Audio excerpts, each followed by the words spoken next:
Hello, I'm Margaret Stolmack, and I have devised this video with your total well-being in mind. I had been teaching yoga, quite successfully I thought for some time, until I discovered the Alexander technique. It changed my life and my whole way of teaching. As you work with this video, you will find you have more awareness about yourself, and you will discover how to use your body with the minimum amount of tension and energy. You will not only strengthen your body and balance all the energy systems, but you will regain your poise, have higher energy levels, and learn to move more effortlessly in all your activities. So who is Alexander, and how did his technique develop? Frederick Matthias Alexander was an Australian, born in 1869. An orator, Alexander developed his technique as a result of his own problems of voice loss. He observed when reciting that he did three things. 1. He tensed his neck, causing his head to go back. 2. He tightened his throat muscles. And 3. He took a short, deep breath. When he learned to change these habits, his voice improved, and subsequently his performance was enhanced. The technique is simply a way of learning to move our bodies as they were designed to be moved. The Alexander technique is a process of re-education of everything involving muscles, from answering the telephone to making love, with as much emphasis on observing how tensions arise. Your mental and physical well-being is profoundly affected by the way you use or misuse your body. Bad posture and muscular tension can be the cause of many common complaints, such as backache, arthritis, and mental stress. The Alexander technique is a very simple yet profound way of becoming more aware of the balance, posture, and coordination of our bodies as we perform our numerous everyday activities. The basic principle is that the head is freely poised on top of a lengthened spine in every activity we do. Every man, woman, and child holds the possibility of physical perfection. It rests with each one of us to attain it by personal understanding and effort. The Alexander technique serves as an operating system for our bodies, one that we can use in whatever we are doing. In yoga and in any other form of exercise, any misuse of the body becomes greatly exaggerated. In this video, we are working with the Alexander directions, which are: allow the neck to be free so that the head can move forward and up, allowing the back to lengthen and widen, and the knees moving forward and away. It is vital to remember that the body works as a whole rather than isolated parts. What you do with one part will affect another. So what does it mean to have your neck free so that your head can go forward and up? Well, it means that you can use yourself more efficiently. You can be relaxed even in the most strenuous activities.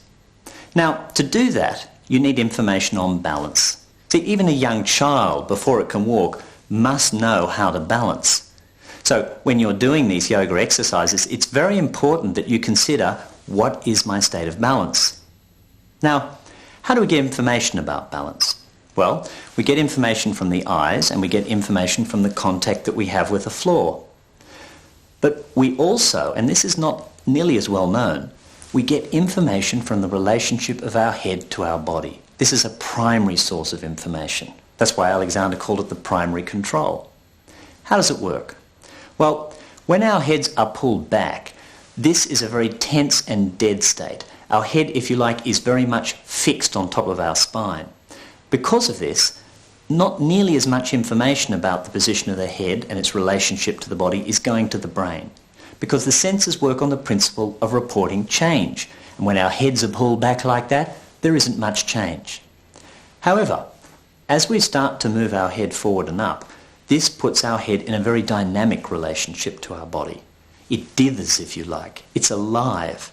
And because there's this sense of aliveness and movement, it releases waves and waves of sensory information into the brain. And this information becomes vitally important in order for us to balance efficiently, to balance well. So having our heads forward and up isn't a position that we put our heads in. It's a state, a kind of inner being, a poise, if you like. And it's this inner life which in turn affects and influences the awareness and use of our entire bodies. Most mind-body systems place a new pattern of acting, behaving, moving, etc. on top of an existing one. That is, they do not ask you to stop what you are already doing.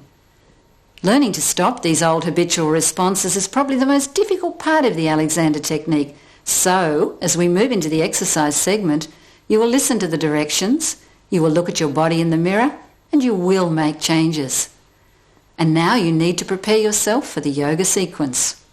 1. If you have a special condition, for example, abnormal blood pressure, a history of back pain or injury, pregnancy, and so on, please seek the advice of your doctor before proceeding. 2. Practice in a clean, well-lit space. Set aside a few minutes each day when you can practice undisturbed. 15 to 20 minutes a day is the minimum. When doing these poses outside, be sure that you are on level ground, away from direct sunlight, and far from large groups of people. This gives you a chance to respond more carefully to how you feel. 3. Remember you are directing at all times when you are doing the yoga.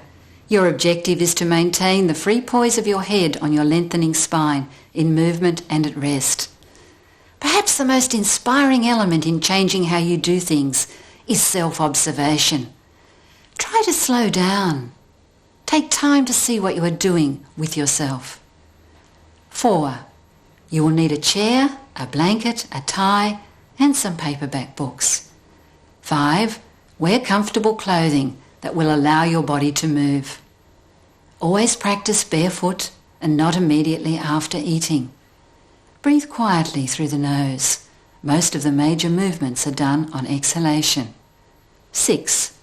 If possible, check your alignment and the use of your body in a full-length mirror and make any adjustments you need to. You will have a less challenging side and a more challenging or stiffer side. Occasionally do the stiffer side twice. 7. At the end of the practice, try to find time to lie down in semi-supine and release the tension that you may have built up subconsciously when you were learning the poses.